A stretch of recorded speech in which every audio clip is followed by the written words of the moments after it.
4월 11일 목요일입니다. 오늘 새벽 우리에게 주시는 하나님의 말씀은 누가복음 16장 19절부터 31절까지의 말씀입니다. 한 부자가 있어 자색 옷과 고운 베옷을 입고 날마다 호화롭게 즐기더라.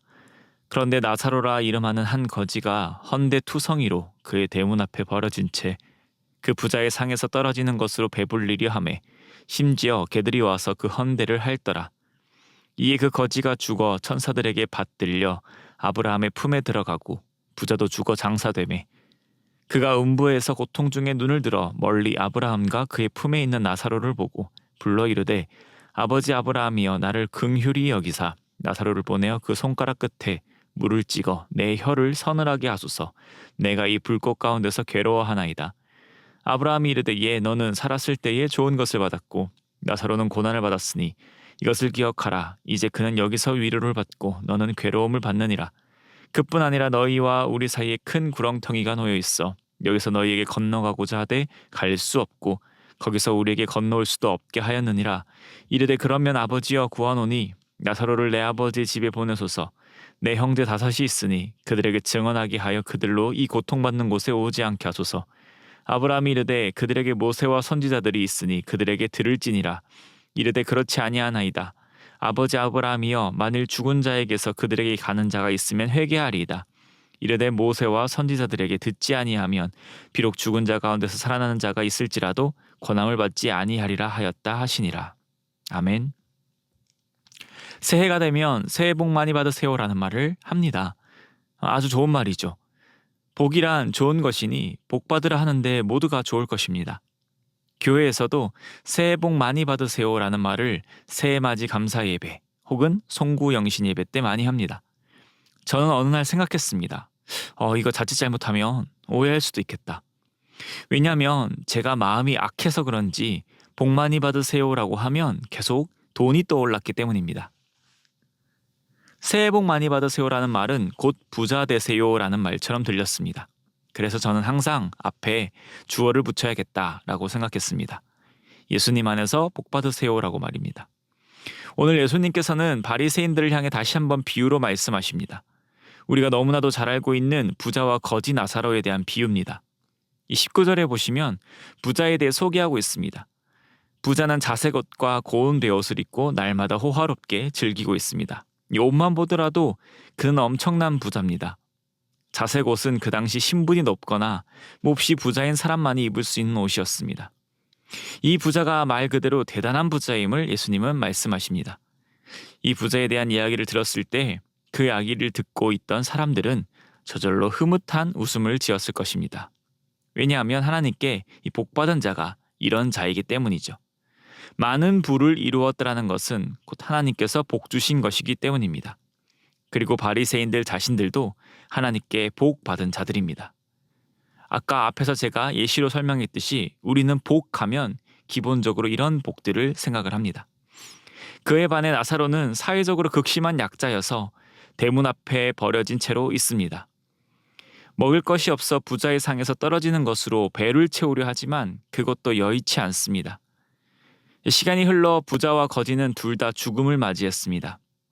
그리고 죽음 후에 부자는 지옥에서 고통받고 있고 거지 나사로는 아브라함의 품에 안겨 있습니다. 성도님, 예수님께서 이 말씀을 바리새인들에게 하시고 있다는 걸 우리는 생각해야 합니다. 바리새인에게 이 비유를 말씀하셨다는 것은 바리새인에게 무엇인가 깨닫게 하기 위해서입니다. 그 당시 유대 사회에서 손님을 초대하여 식사를 하는 것이 일상적이었는데 자신과 비슷한 자, 그러니까 사회적인 지위가 비슷한 자들을 초대하는 것이 일반적이었습니다. 그러니까 부자가 거지를 초대하는 것은 오히려 좀 이상한 일인 거죠. 또 지금 사회에서 부자들이 어려운 이웃들을 도우면 좋긴 하겠지만 돕지 않아도 법적으로 아무 문제 없습니다. 부자가 가지고 있는 그 부는 자신들의 부이지 다른 이들을 위한 부가 아니기 때문입니다. 영적으로도 부자가 거지를 초대하는 것은 부자연스럽습니다. 앞에서 말씀드린 것처럼 부자는 하나님께 복받은 자고 거지는 하나님께 버림받은 자라는 자연스러운 인식이 있었습니다. 그렇기 때문에 하나님께 복받은 자가 부정한 자, 버림받은 자와 어울리는 것은 부자연스러운 일입니다.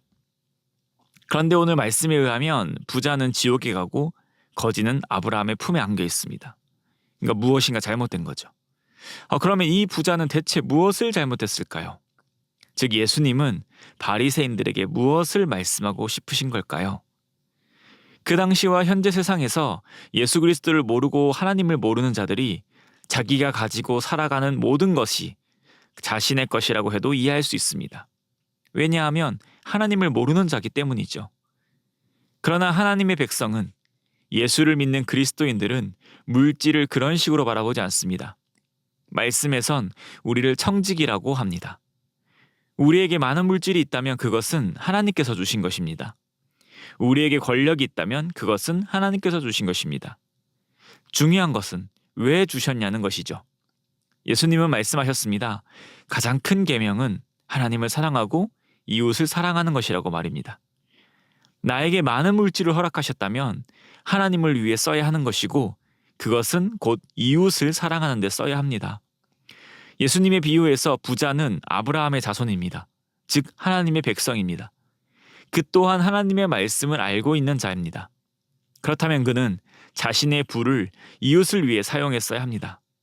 그러나 그는 그러지 않았습니다. 이 비유의 부자에 해당하는 바리새인들은 사회에서도 존경받는 자들이고 그에 따른 권력도 있었습니다. 그리고 실제로 부자입니다. 종교적으로 인정받는 자입니다. 그러나 바리새인들은 하나님을 사랑하지 않았습니다. 스스로 누구보다 하나님을 사랑한다라고 하지만 그들은 가장 약한 자들을 미워했습니다. 앞에서 그들의 태도를 보면 알지만 그들은 죄인들을 무시하고 부정한 존재로 여겼습니다. 그들의 친구가 될 생각은 추호도 없었고 자신들이 얼마나 율법을 잘 지키고 살아가는지에 대해 관심이 있었습니다.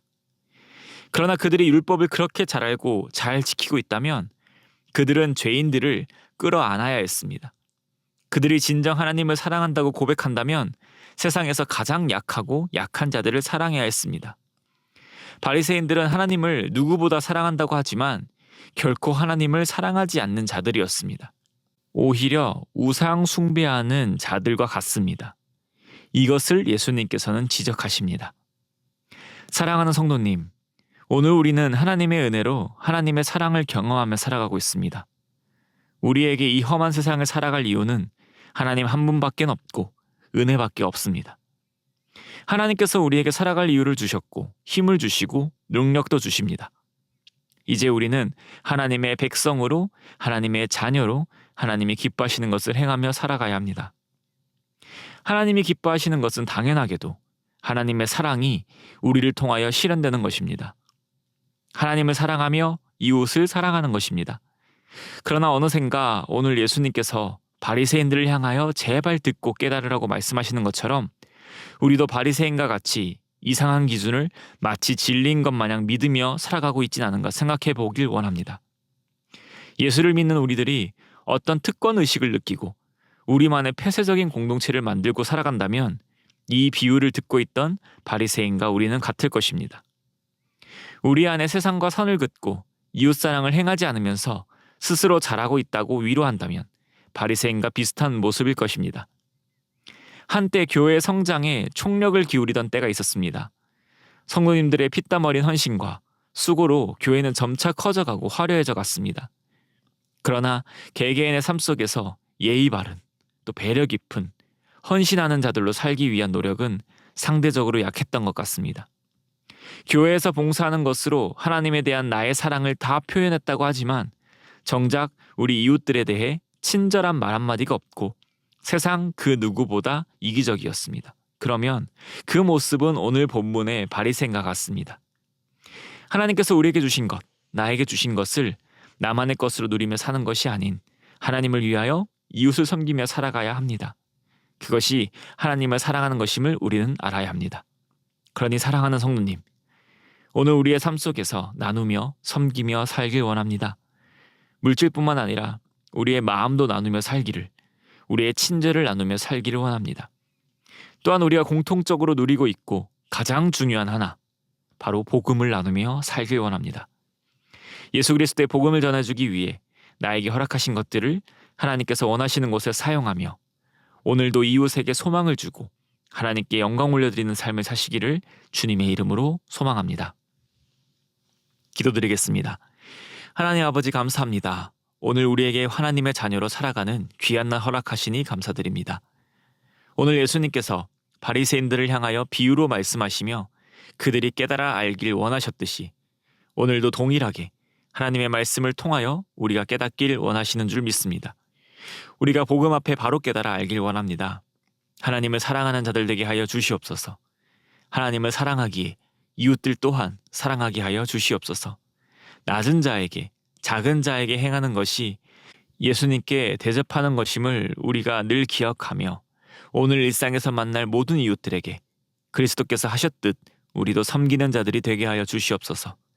우리의 이웃들에게도 그러할진대 사랑하는 형제자매들 또 가족들에게도 따뜻함으로 사랑함으로 교제하며 살아가는 자들 되게 하여 주시옵소서.